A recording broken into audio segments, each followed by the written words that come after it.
Rabbil Alamin. Wassalatu wassalamu ala sayyidil awwalin sayyidil akhirin Nabiyyina Muhammad man ismuhu Al-Khatim Al-Fatih Al-Mahi Al-Aqib wa ala alihi wa ashabihi ajma'in, amma ba'du. Baik Bapak Ibu yang mukar Allah, ini mata saya yang kurang jelas atau lampunya yang remeng-remeng? Lampunya ya udah. Tapi biasanya jerawatnya nggak kelihatan, Bu. Kita lanjut kajian kitab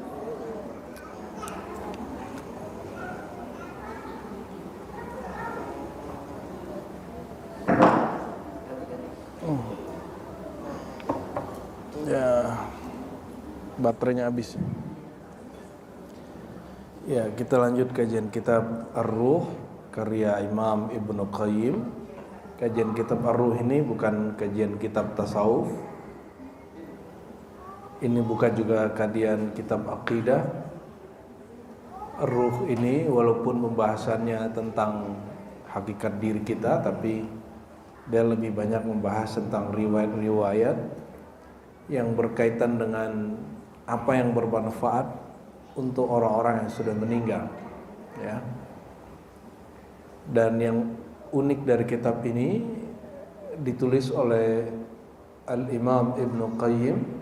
Ibnu Qayyim ini dia lahirnya 691 Hijriah, tapi wafatnya 751, sama dengan Ibnu Katsir barangkali ya, beda-beda tipis waktunya.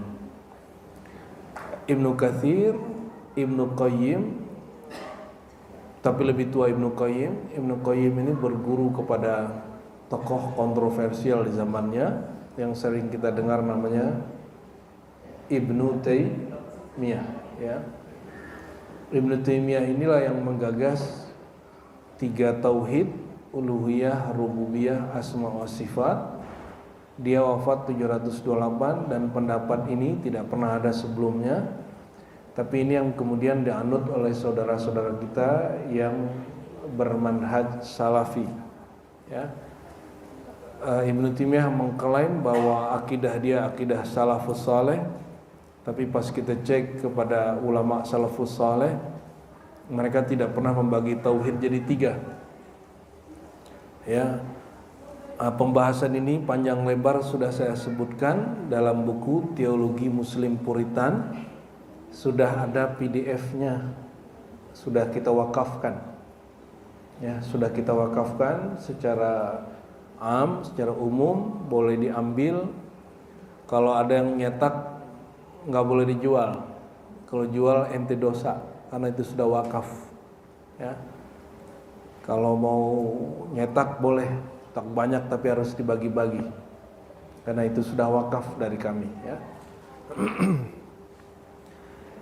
Teologi Muslim Puritan. Nah, murid dia yang terbaik namanya Al-Imam Ibnu Qayyim Al-Jauziyah.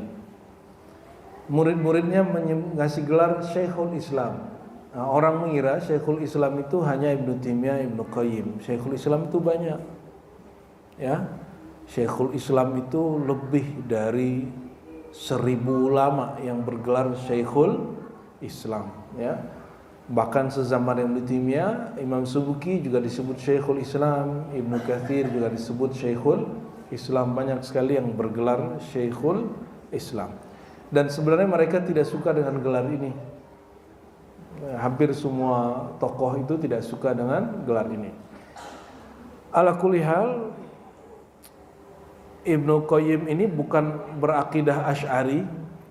Dia tidak aswaja Asy'ariyah seperti Nahdlatul Ulama, Persatuan Tarbiyah Islamiyah Perti, ataupun NW Nahdlatul Watan.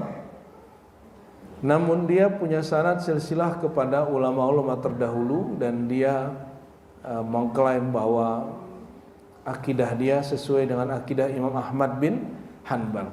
Tapi Imam Asy'ari juga mengatakan akidahku akidah Ahmad bin Hanbal, seperti yang disebutkan dalam kitab Al-Ibanah, ya. Nah, kitab ini bukan berkaitan dengan ilmu akidah.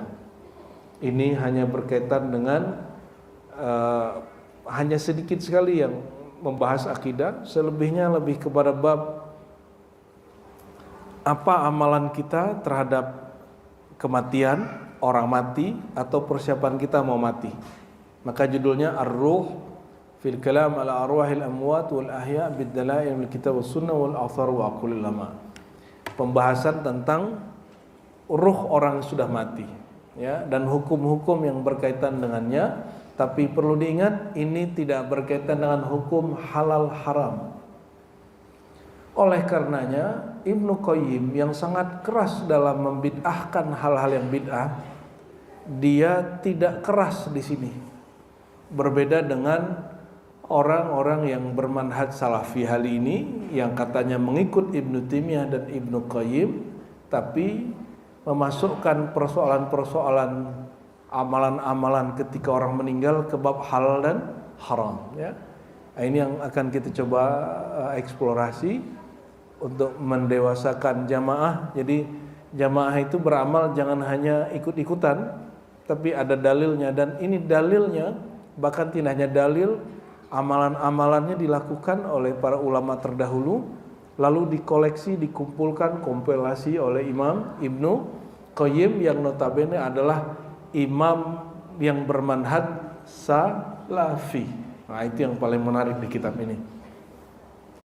Tetes mata Jepang yang asli tidak pernah kami jual dengan harga 99.000 dapat 2 box. Jika Anda menemukan iklan seperti itu sudah dipastikan barangnya palsu.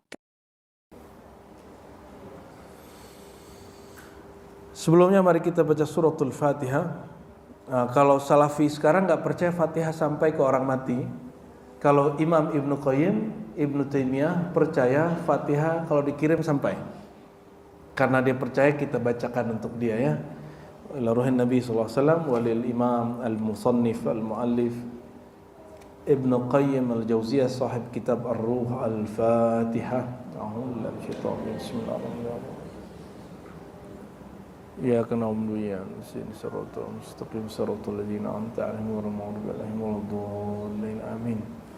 Dan perlu saya sampaikan, mungkin kalau kayak anak muda, disclaimer. Kajian kitab ini bukan mencari-cari kesalahan salafi. Saya sudah tidak tertarik nyari kesalahan mereka. Saya hanya ngaji kitab.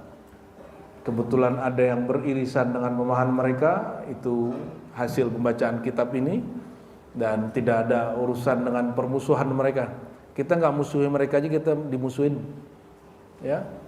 Apalagi kalau kita cari permusuhan. Dan saya tidak ada hajat bermusuhan dengan siapapun, ya. Walaupun orang emang senang bermusuhan, kan senang nih, ya, ngeliat orang tengkar tuh asik, ya.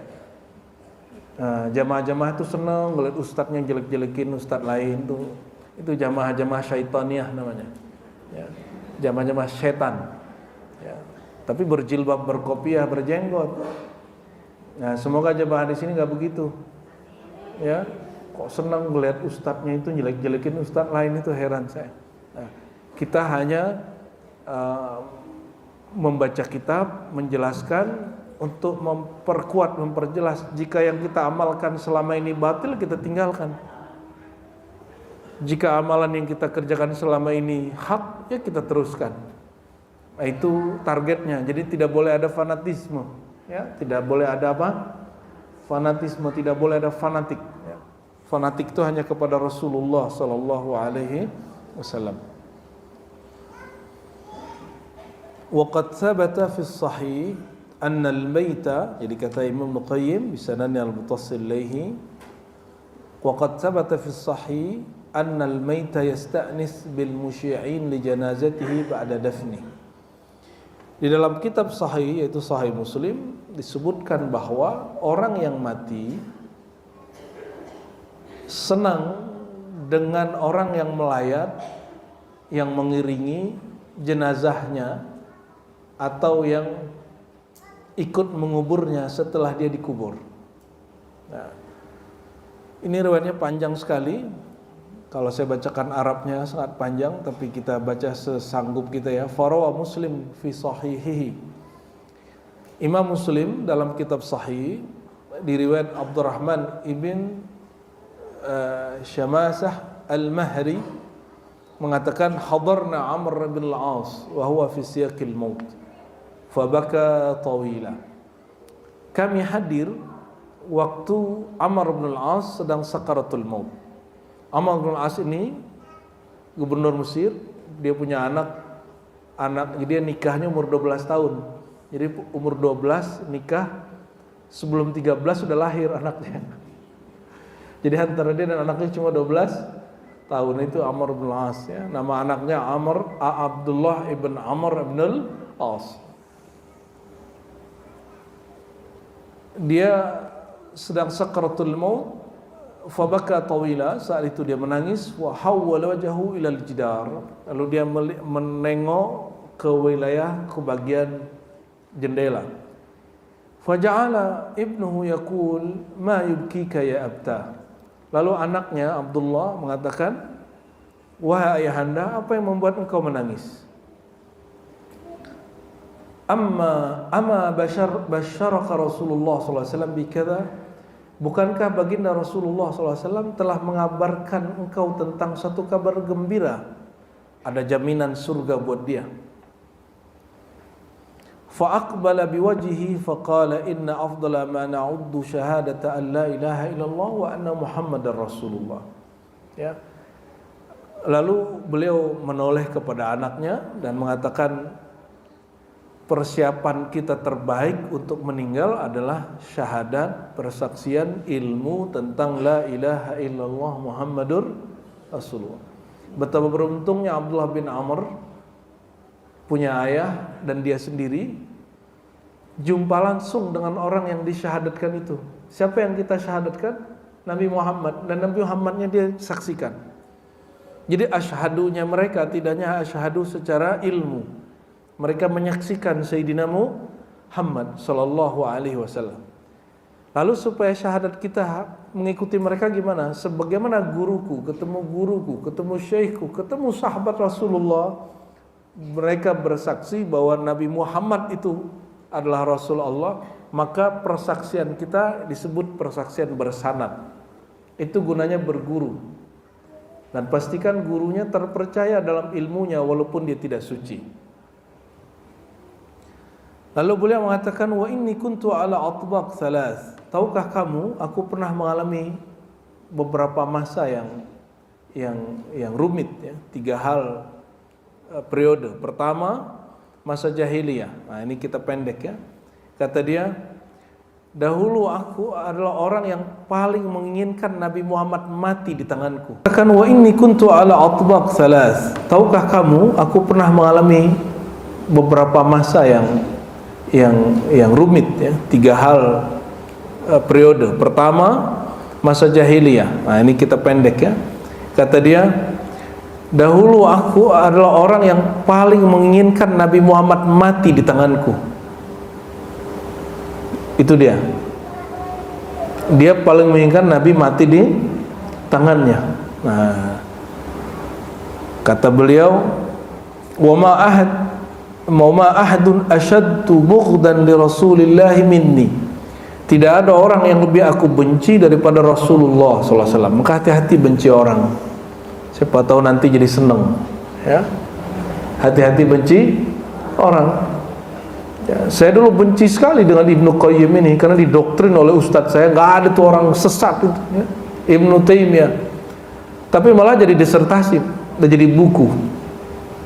Ya, jadi buku, dan itu tanda persembahan saya untuk mereka. Ketika Salafi tidak menyebutkan sanadnya, saya carikan sanad mereka sampai ke Rasulullah, bahwa mereka secara hadis masih punya sanad, cara faham yang tidak pas. Itulah nanti Bapak Ibu lihat di bab keempat itu saya sebutkan silsilah keilmuan mereka dan di mana munculnya tambahan-tambahan akidah, tambahan-tambahan amalan, tambahan-tambahan manhaj, ya, bahwa muncul ajaran-ajaran baru juga di kalangan Salafi itu. Sebagaimana muncul di kalangan Syafi'iyah, ya, sebagaimana muncul di kalangan ulama-ulama Ahlussunnah Asy'ari dan Maturidi. Hal itu biasa. Ya, di masa Rasulullah tidak ada pembagian sifat wajib, sifat mustahil, sifat jaiz.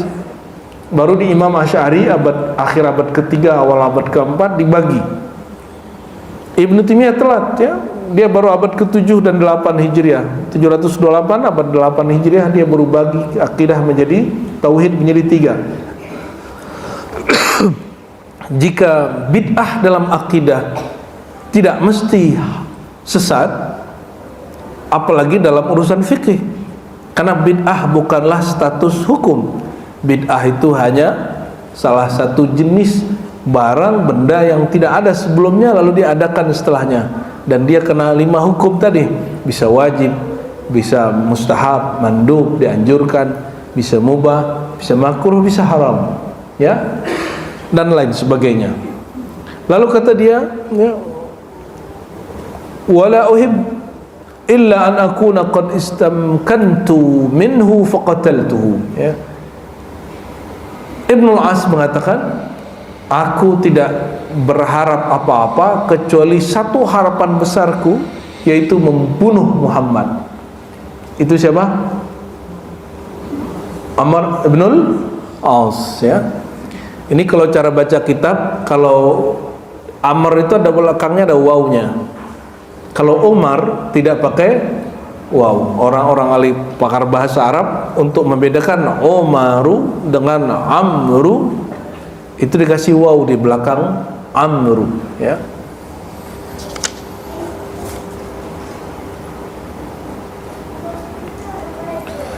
Falau mittu ala tilkal halah lakuntu min ahli nar.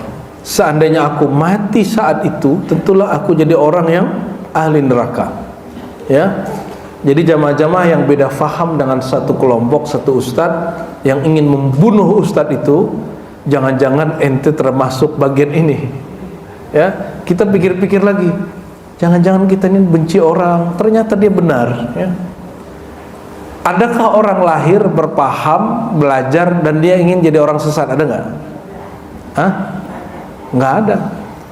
Ibnu Qayyim, Ibnu Taimiyah sama. Dia tidak mungkin belajar ingin sesat, tuh nggak mungkin. Cuma memang Imam Subki kalimatnya, kritik dia terhadap Ibnu Taimiyah keras sekali. Kata dia, ilmu akbar min aqlihi, ilmunya lebih besar dari akalnya. Keras gitu, ya. Paham nggak maksudnya itu? Ya. Bacaanmu lebih banyak daripada akalmu. Orang yang mereka keracunan ilmu. Itu kritik siapa? Imam Subki. Biasa beda faham. Tapi Imam Subki waktu Ibnu Taimiyah wafat dia baca Fatihah. Karena dia tahu Ibnu Taimiyah Imam Salafi tidak menolak bahwa Fatihah sampai kepada orang mati, ya. Dan itu disaksikan sendiri oleh anaknya Tajuddin As-Subki dan ditulis dalam kitab At-Tabaqat Asy-Syafi'iyah Al-Kubra.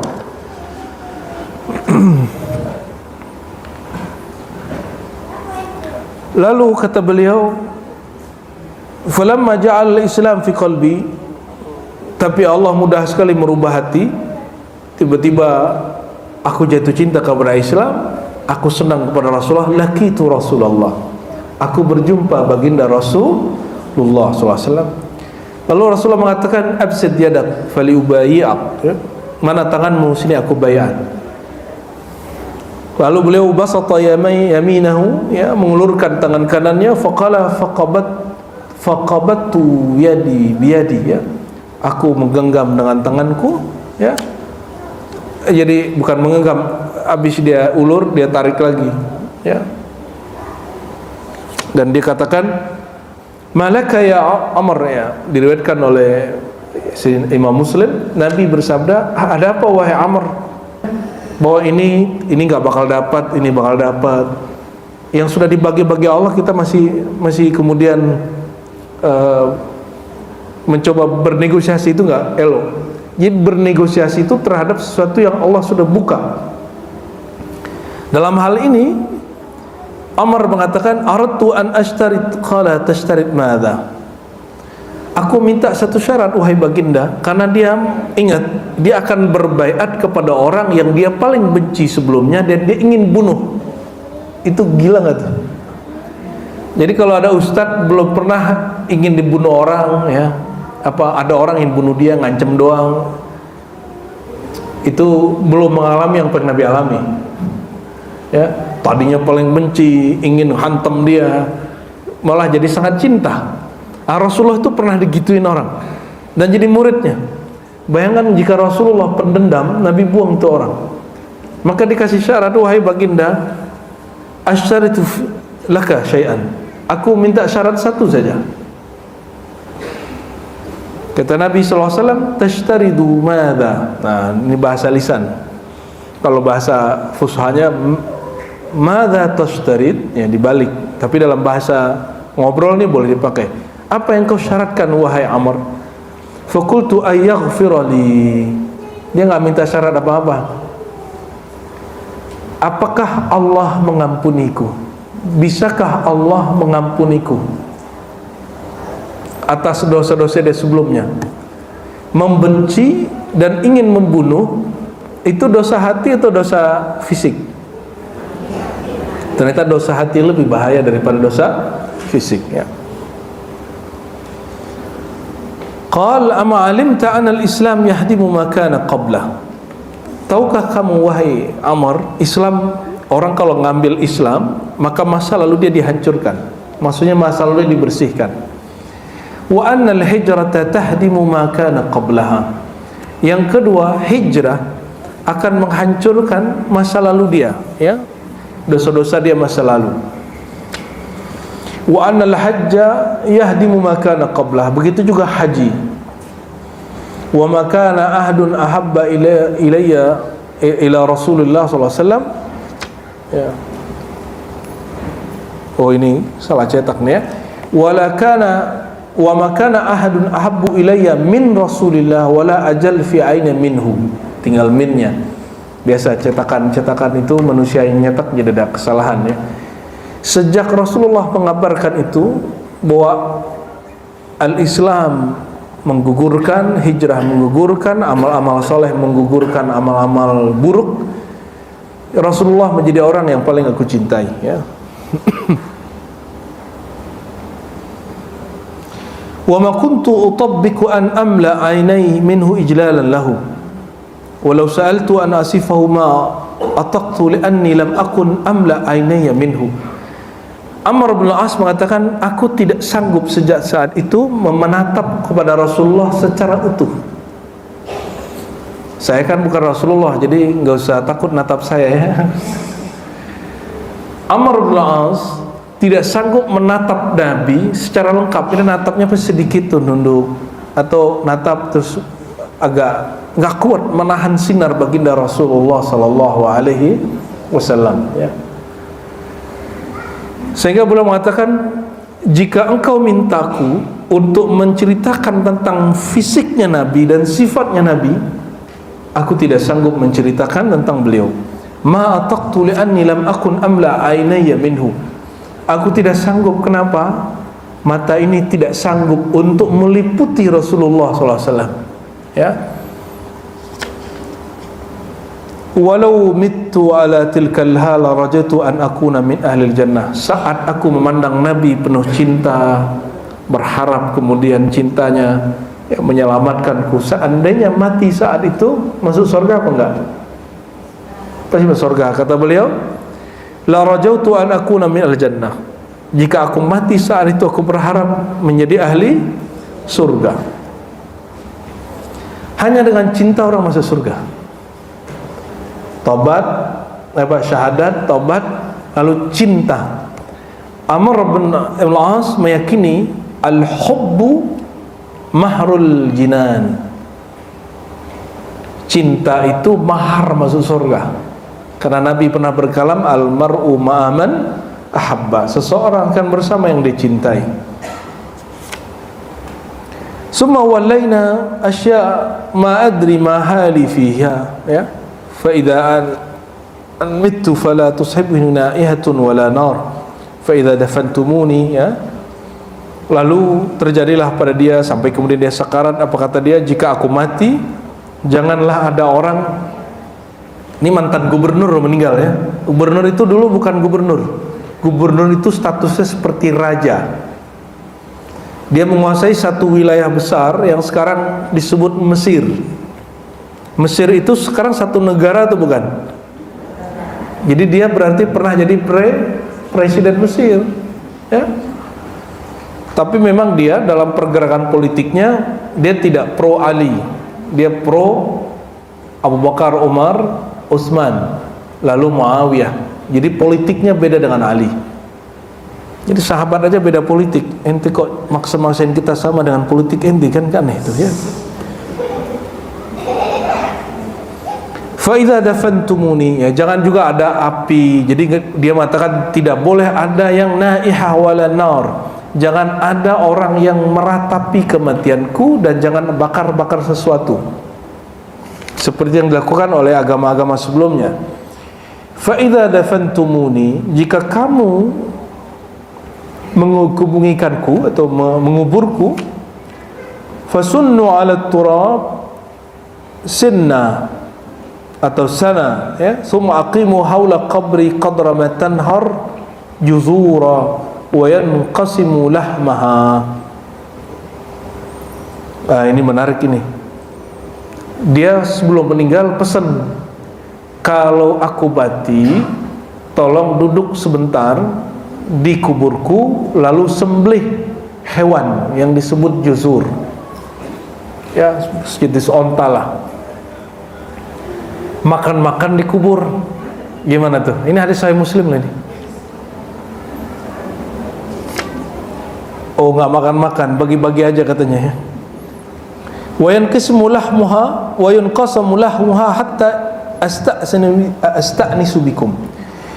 Sembelihlah juzur, ya, hewan yang dia wasiatkan, lalu bagi-bagi. Bagi-bagi apa? Daging di kuburan. Nabi pernah ngajarin nggak ini? Terus kenapa Amr membolehkannya?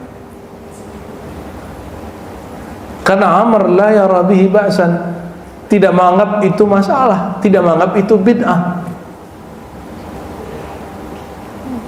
Seandainya itu haram, pasti dia tidak lakukan itu. Seandainya itu bagian dari meratap, pasti dia tidak lakukan itu. Seandainya itu tidak berpengaruh kepada dia saat dia meninggal, pasti dia tidak lakukan itu. Pertanyaannya, kenapa Nabi nggak lakukan? Nabi melakukan itu enggak? Ya. Inilah dalil ada satu, ini perbedaan antara sebagian imam dengan imam yang lain ya. Tapi imam Ahlus Sunnah mayoritas, Nabi kalau meninggalkan sesuatu bukan berarti haram. Bisa jadi boleh, bisa jadi tidak boleh ya. Ya. Kata beliau, "Fama taraktuha," ya, apa yang aku tinggalkan, maka jangan banyak tanya. Siapa tahu nanti sebutin hukumnya jadi masalah. Nah, ini juga dalil untuk mengatakan bahwa tidak ada namanya sunnah tarkiyah. Nabi jika meninggalkan sesuatu, lalu kita ninggalin juga. Jika benar istilah sunnah tarkiyah, itu adalah sesuatu yang Nabi suruh tinggalkan, itu baru disebut sunnah tarkiyah. Kalau Nabi tidak melakukan, bukan berarti Nabi meninggalkannya, ya, apalagi melarangnya. Ini seorang sahabat Nabi, apa wasiat dia? Kalau aku meninggal, duduk sebentar, kalian duduk sekira-kira, nyembelih onta, lalu ontanya dibagiin dagingnya. Itu lama apa sebentar? Nyembelih kambing aja lama ya, sama bagi-bagi. Berarti lama nggak di kuburan dia? Lama. Apakah ini disebut meratap? Tidak. Hatta asta'nisa bikum wa anzura madza uraja' bihi rusula rabbi. Untuk apa beliau melakukan itu? Sehingga aku senang dengan apa yang kalian lakukan. Jadi ternyata Abdullah bin Amr meyakini orang kalau sudah meninggal bisa memahami apa yang dilakukan orang yang hidup, mengetahui apa yang dilakukan orang yang hidup. Wa anzur madza uraji'u rasul rabbi. Lalu aku bisa membuat hujjah apa yang nanti aku bisa jawab saat mungkar nakir bertanya kepadaku, ya. Fadalla ala anna al-maita yasta'nis, kata Ibnu Qayyim. Perhatikan, ini kalam Imam Salafi, bukan kalam Ar-Razi. Ya, saya tidak salafi. Saya hanya bersanad ke ulama salaf, tapi tidak salafi. Hanya bersanad ke ulama sufi, tapi saya bukan sufi. Saya bersanad ke ulama ahli fiqih. Alhamdulillah, diizinkan berfatwa oleh sebagian guru, tapi sampai hari ini saya tidak mufti. Ya, kita nggak ngambil bab itu, karena fatwa itu dekat ke nar. Ya. Kita kalaupun menyampaikan satu hal, pasti kita nukil ulama.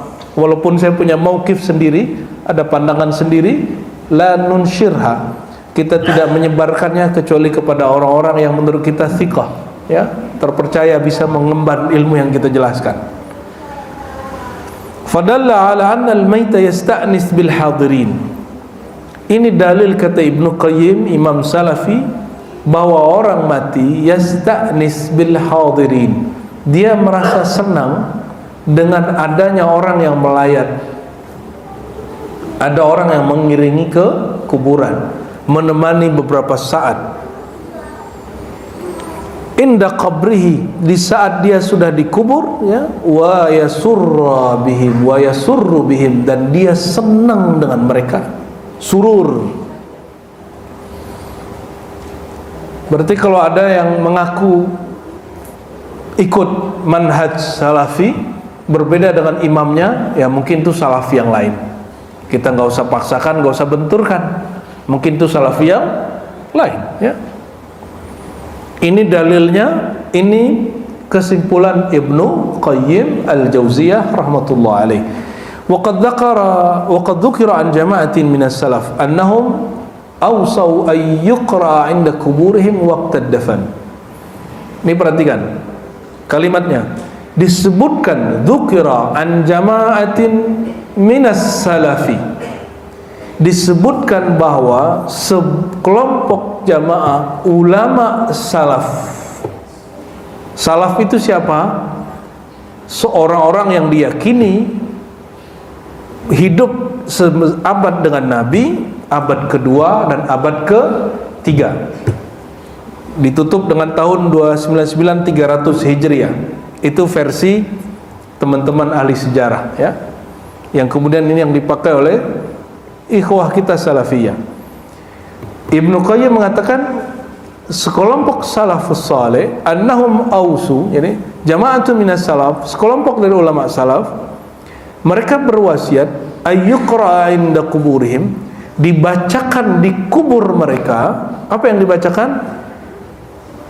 Sesuatu dari ayat Quran, waqtad dafan, saat lagi dikuburkan.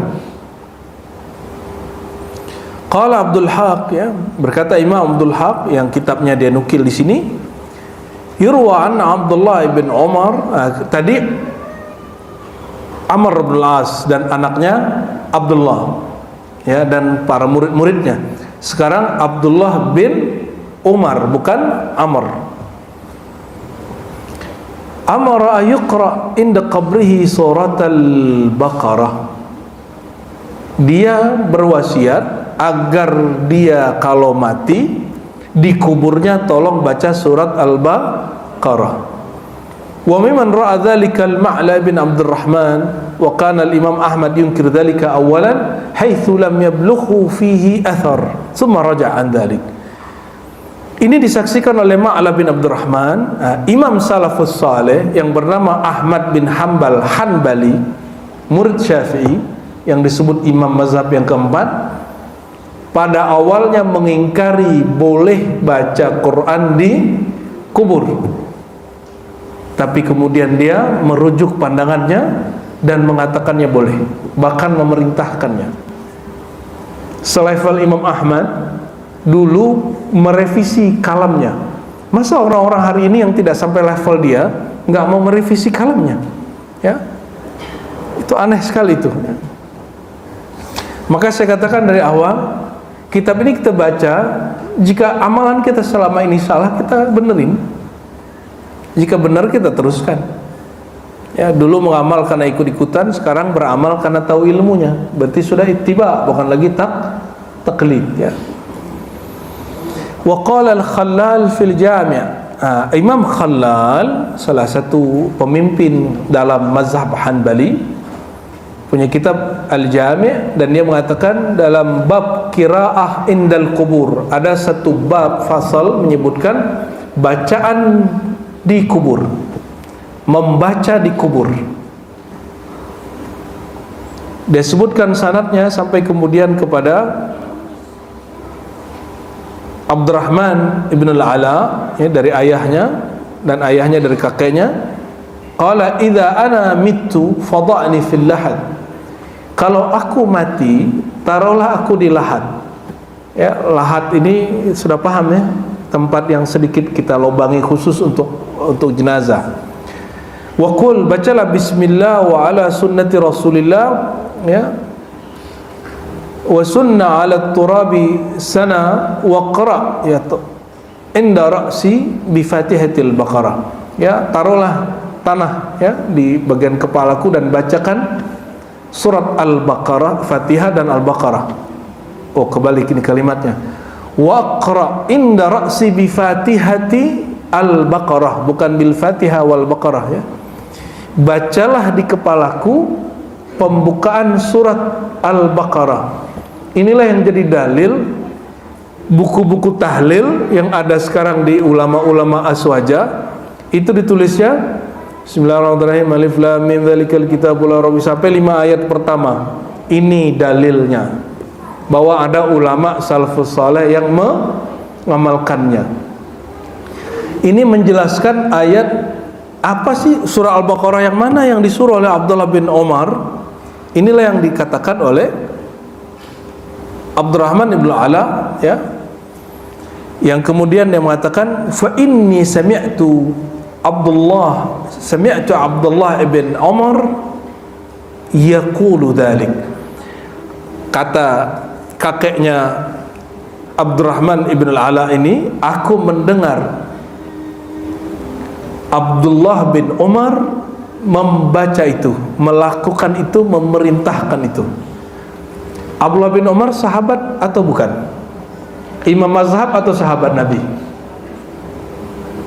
Imam mazhab atau sahabat Nabi?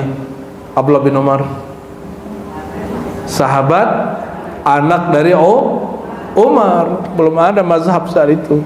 Ini salafus saleh, amalan sahabat Rasulullah sallallahu alaihi. Jadi kalau kita khatam tahlil baca ini, namanya aja sekarang khatam tahlil. Dulu disebut bacaan Fatihah atau Fatihatul Baqarah. Abbas Ad-Dauri bertanya kepada Ahmad bin Hanbal, ya, Sa'altu Ahmad bin Hanbal, qulta tahfaz fil qira'ah al-qabr syai'an. Ya. Aku bertanya, kata Ad-Dauri, Abbas Ad-Dauri, adakah riwayat yang engkau dengar, engkau hafal tentang apa yang dibaca saat dikubur? Satu ayat saja. Kata Imam Ahmad yang tadi, la, saya enggak tahu. Wa sa'altu Yahya bin Ma'in fa haddatsani fi hadzal hadis, ya. Aku tanya juga Yahya bin Ma'in, lalu dia menjawab. Ya. Kata Imam Khalal, wa akhbarani Al-Hasan ibn Ahmad Al-Warraq dengan sanadnya kepada gurunya juga Ali bin Musa, dan disebut saduq. Qala kuntu ma'a Ahmad. Jadi Al-Warraq dan Al-Haddad bersama Ahmad ibn Hanbal. Wa Muhammad ibn Qudamah Al-Jauhari, kawan Imam Ahmad, fi janazah, bersama-sama waktu ada jenazah. Falamma dufina al-mayt jalasa rajulun dharir yaqra' 'inda al-qabr. Coba bayangin, Imam Ahmad bersama siapa? Muhammad ibn Qudamah Al-Jauhari, disaksikan oleh Al-Haddad, tapi bukan Al-Haddad pengarang Ratibul Haddad, ya. Ini Ali bin Musa Al-Haddad. Yang kedua siapa? Al-Warraq, Al-Hasan ibn Ahmad Al-Warraq. Mereka menyaksikan guru mereka berdua, Ahmad bin Hanbal dan Al-Jauhari, hadir di pemakaman. Selesai dikubur, datang orang yang hafiz Quran tapi buta, membacakan Quran di kubur. Kira-kira gimana? Tadi Imam Ahmad bilang saya nggak tahu dalilnya. Kira-kira Imam Ahmad larang atau bolehin? Dia bilang nggak ada dalilnya kok. Tadi Imam Ahmad mengatakan apa waktu ditanya oleh Abbas Ad-Dauri, wahai Ahmad bin Hambal, apakah engkau mengetahui, menghafal, mendengar hadis tentang bacaan apa di kubur? Jawabannya apa? Lah, saya nggak tahu. Setelah paham riwayat ini, kira-kira waktu dia lihat ada orang buta baca Quran di kubur, Imam Ahmad bin Hambal melarang orang itu atau mendiamkannya atau membolehkannya? Nggak bisa nebak ya.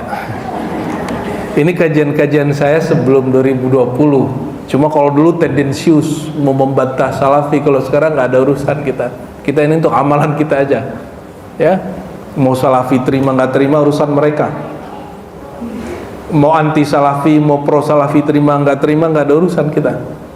Dulu memang saya salah niat, ya. Dulu kita baca teks ini niatnya untuk berdebat, bukan untuk mengetahui kebenaran, ya. Atubu ilallah, saya minta ampun kepada Allah karena niat yang salah. Teksnya nggak salah, niatnya yang salah. Jadi kalau aneh sudah begitu, ente jangan lagi ngaji untuk debat, apalagi posting kajian aneh untuk menghina kawan yang beda paham, ya. Nggak ada lagi begitu. Jangan posting kajian kita untuk menyindir orang. Jangan lagi posting kajian kita untuk berdalil dengan itu dalam berdebat. Nggak usah debat, ya. Kenapa? Debat itu walaupun benar mengeraskan hati. Sekali debat itu nggak bisa keluar dari keras hatinya. Betul? Sudah ngalamin belum? Ya, saya kan pelakunya. Saya dari 2001 awal ngaji-ngaji begini sampai 2019 kerjanya debat terus. 18 tahun. Dan orang kalau debat sama saya rata-rata kesel karena dia pasti kalah. Jarang-jarang dia menang. Itu saya kalau melihat oh udah hak baru saya kemudian terima. Tapi jarang juga saya mau terima, saya cari aja alasan biar dia kalah lagi kan. Ya. Pas kita baca kalam Imam Syafi'i, kata Imam Syafi'i, aku kalau debat berharap ada kebenaran muncul dari lidah orang yang aku debat. Dan beliau mengatakan jika aku mendebat orang bodoh, pasti aku kalah. Jika aku berdebat dengan orang yang pinter, pasti dia kalah. Karena kalau orang bodoh ngomongnya apa? Pokoknya titik. Begitu gak? Ya nggak bisa debat kita. Pokoknya ajaran ulama terdahulu ya begini, titik, ya sudah. Sekarepmu. Waduh, paling kesel kalau debat begitu sudah. Kita tinggalin aja, walkout kita sudah. Ya udah, laka ma laka, ya laka ma alaik. Ada beberapa orang yang kita uji dia waktu debat, bacaan dia bohong, langsung saya tinggal. Oh ya sudah, kamu pembohong, saya tinggal aja langsung. Kamu ketemu gak si Fulan? Iya, saya ketemu. Kamu belajar kitab ini? Iya, saya belajar. Padahal kitab itu waktu itu yang megang di tempat saya cuma 2 orang saja. Saya ada guru saya, dia belum ada. Dan dia nggak pernah belajar kitab itu karena dia nggak bisa baca kitab. Dia baru kursus bahasa Arab. Kita tanya, kamu baca nggak kitab ini? Enggak. Wah, berarti aku debat dengan orang yang nggak masuk kategori. Ya, alhamdulillah Allah selamatkan kita dari jeratan-jeratan zulumat al-jidal, ya, kegelapan hati yang disebabkan oleh berdebat, ya.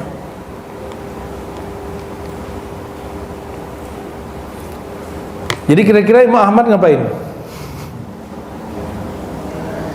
Imam Ahmad tidak tahu dalilnya. Kira-kira dia larang atau dia biarin? Masa Imam Ahmad mendiamkan kemungkaran? Ya. Tapi ternyata ada kemungkaran, dia tidak mungkar, hanya orangnya belum tahu dalilnya. Jangan-jangan orang yang banyak sekali melarang ini dia nggak tahu dalil. Dikasih tahu dalil nggak mau tahu, nah itu masalahnya. Ini yang terjadi pada Imam Ahmad. Faqala lahu Ahmad. Gak mungkin Imam Ahmad mendiamkan kemungkaran yang dia tahu, bukan kemungkaran yang mutlak, tapi kemungkaran yang sifatnya subjektif. Ya hadza innal qira'ah indal qabr bid'ah. Wah, ini gaya Imam Ahmad begitu. Fulan, dia nggak tahu namanya. Innal qira'ah indal qabr bid'ah. Baca-baca Quran di kubur bid'ah. Siapa yang ngomong? Imam Ahmad bin Hanbal, murid Imam Syafi'i. Di samping dia ada Muhammad bin Qudamah al-Jauhari. Falamma kharajna minal maqabir, kata Al-Haddad dan yang kedua Al-Warraq, ketika kami keluar dari kubur, tiba-tiba Muhammad bin Qudamah dia samperin Ahmad bin Hanbal. Ya Abu Abdullah, wahai Abu Abdullah, ini sapaan untuk Ahmad bin Hanbal. Ma taqulu fi Mubashshar al-Halabi? Menurut kamu si fulan bernama Al-Halabi ini orangnya bisa nggak diterima riwayatnya? Kata Imam Ahmad bin Hanbal, thiqah, orangnya terpercaya, boleh diterima riwayatnya. Qala katabtu anhu syai'an. Wahai Abu Abdullah, apakah engkau pernah berguru kepadanya, menyalin riwayatnya? Qala na'am, betul, aku pernah berguru. Fa akhbarani Mubashshir atau Mubashshar an Abdurrahman al-Ala, ya, ibn Lajlaj, ya, an abihi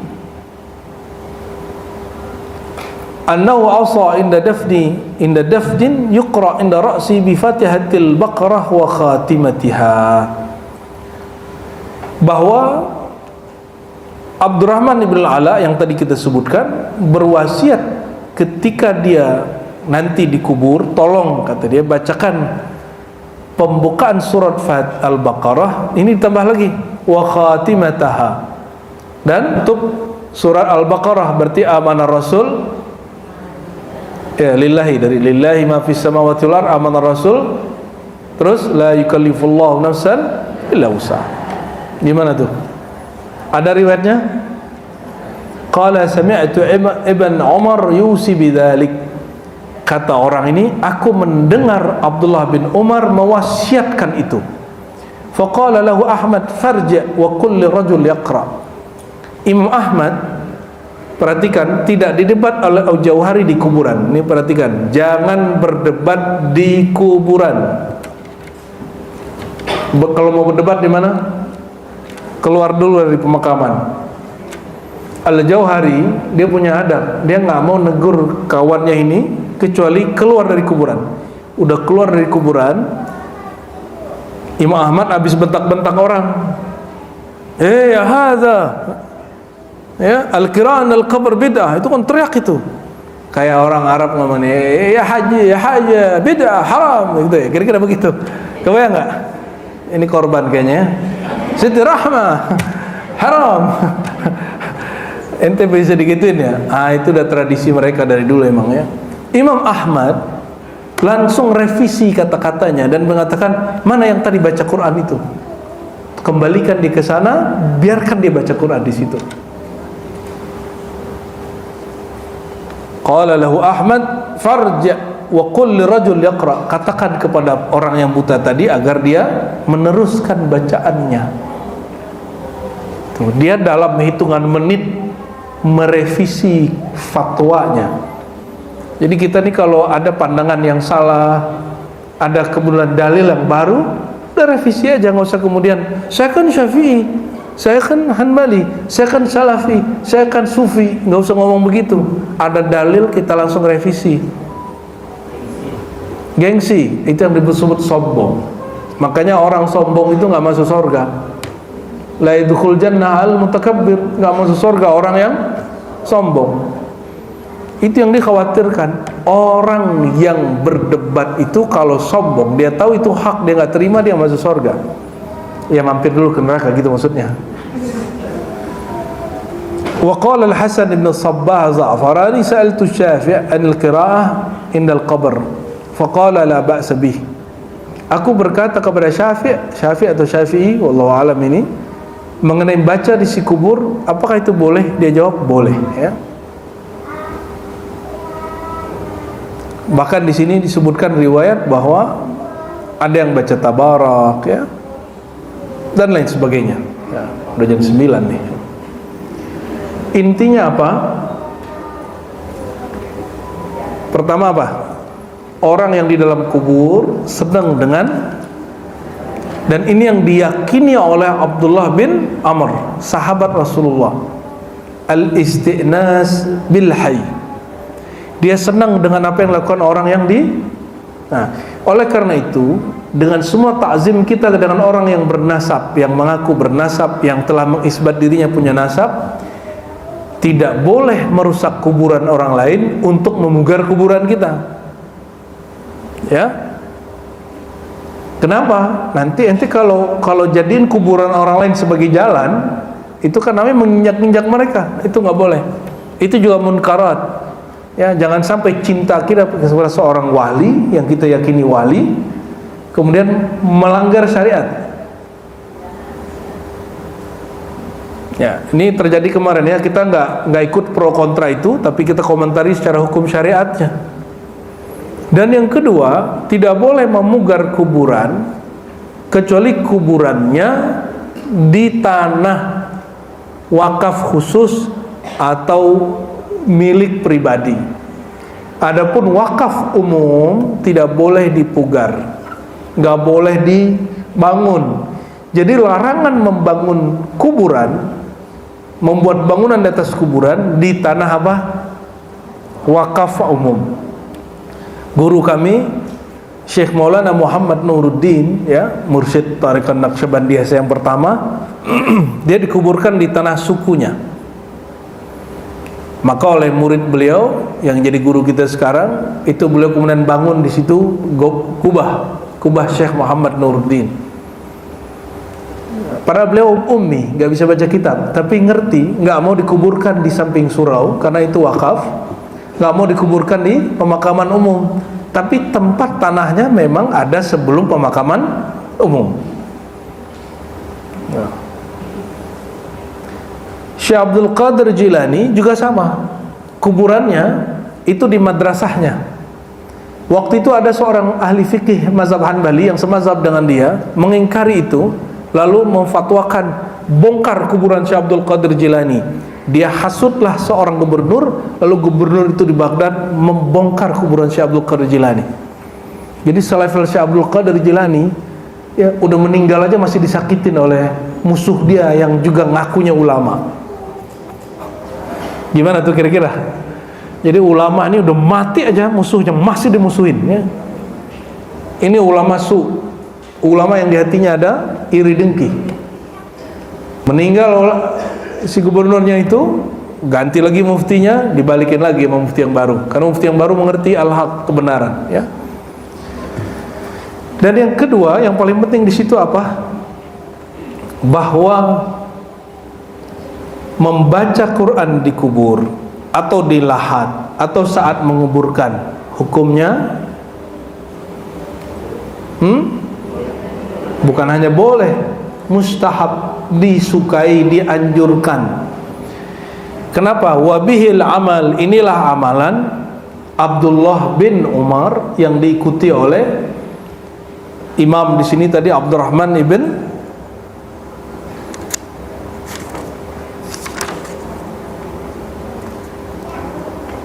Al-Jauhari, ya. Di sini ada Al-Jauhari,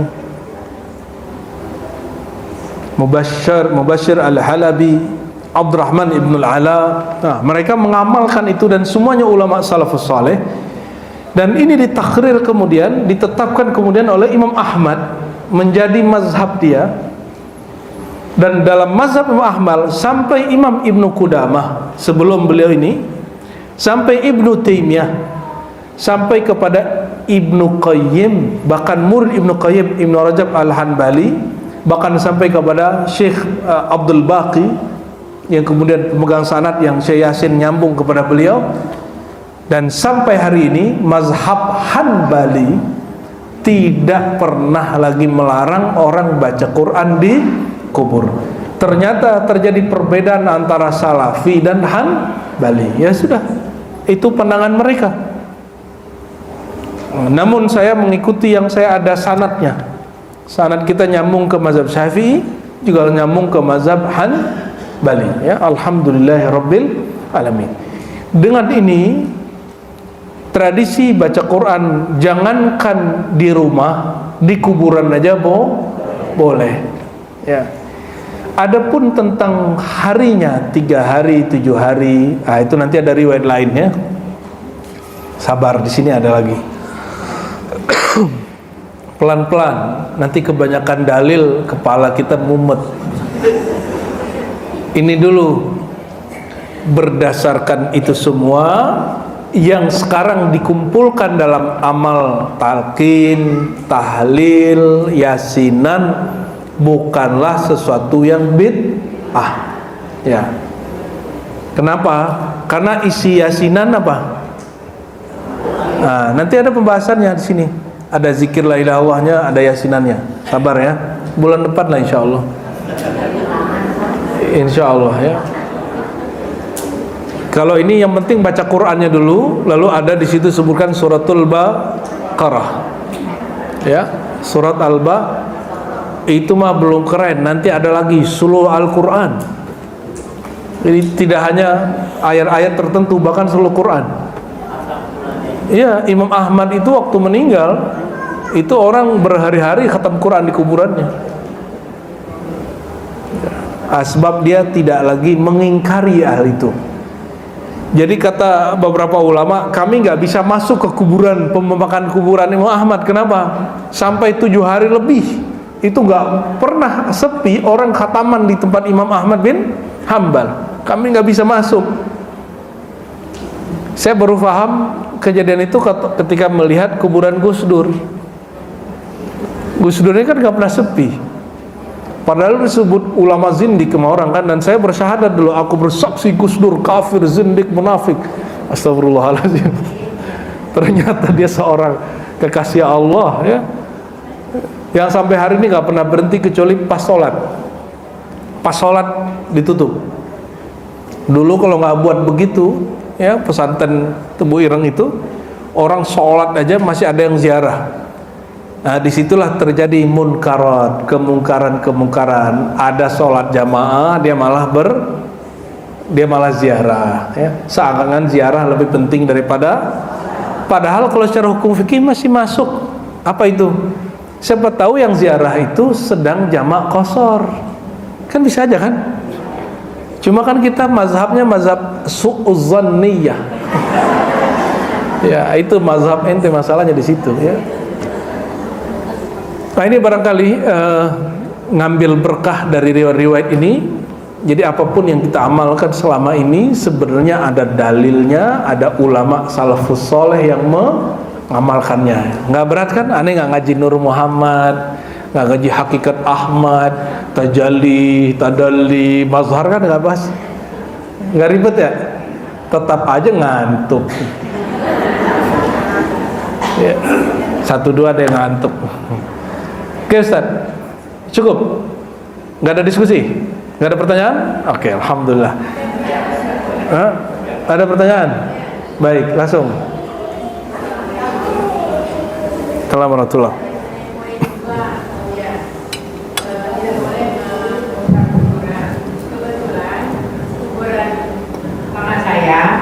Itu di pinggir, kemudian orang membuang sampah di situ, sampah segala macam, ya. Jadi akhirnya karena kuburan orang tua kita di tempat sampah, akhirnya dipindahkan ke sana. Bagaimana tuh dia? Oh, memindahkan kuburan ada hukum sendiri, itu bagus. Kalau memindahkan ada maslahatnya malah bagus. Jadi naqlul maqabir, ya. Memindahkan kuburan salah satu hal yang boleh dilakukan jika ada hajatnya, ya. Namun ada kejadian banyak, ya, di Singapura itu saya nggak tahu sahih atau tidak. Ini tanda-tanda emang harus selesai ini. Di Singapura itu ada Habib siapa di Singapura? Habib Nuh, ya, itu mau dipindahkan, nggak bisa. Nggak tahu apa kejadian pada orang yang bikin proyeknya. Itu kejadian tidak hanya sekali 2 kali, terjadi juga pada masa coba lihat Al-Imam Al-Jazuli, pengumpul Dalailul Khairat, penulis kitab sholawat, juga dulu hendak dipindahkan, ya, juga nggak bisa, ya. Tapi kemudian nggak tahu riwayatnya gimana, katanya bisa dipindahkan, wallahu alam, ya. Karena ada hajat bikin jalan. Jadi dari dulu bikin jalan itu emang membuat beberapa tempat kuburan mesti dipindahkan. Ya. Kalau yang tadi masalahnya adalah sampah, dia berterima kasih itu, insya Allah, ya. Ya. Jadi kalau ada kuburan yang bermasalah, kuburan yang kemudian tempatnya tidak baik, boleh dipindahkan. Bahkan kalau perlu pindahkan ke tanah kita yang nggak kita pakai, jadikan saja tanah kuburan. Mau dibangun kubah di situ, istana juga nggak apa-apa. Yang dilarang itu membangun kuburan di tanah wakaf umum. Ya, wakaf umum. Kalau tanah wakaf khusus kayak pendidikan itu diperdebatkan ulama boleh atau tidak, ya. Semestinya dibolehkan khusus untuk orang yang berkhidmat di situ, ya. Ini masjid keren tapi kok ya, barangkali kita cukupkan, kita tutup dengan baca alhamdulillah, Allahumma sholli ala sayyidina Muhammad. Assalamualaikum warahmatullahi wabarakatuh. Waalaikumsalam warahmatullahi wabarakatuh.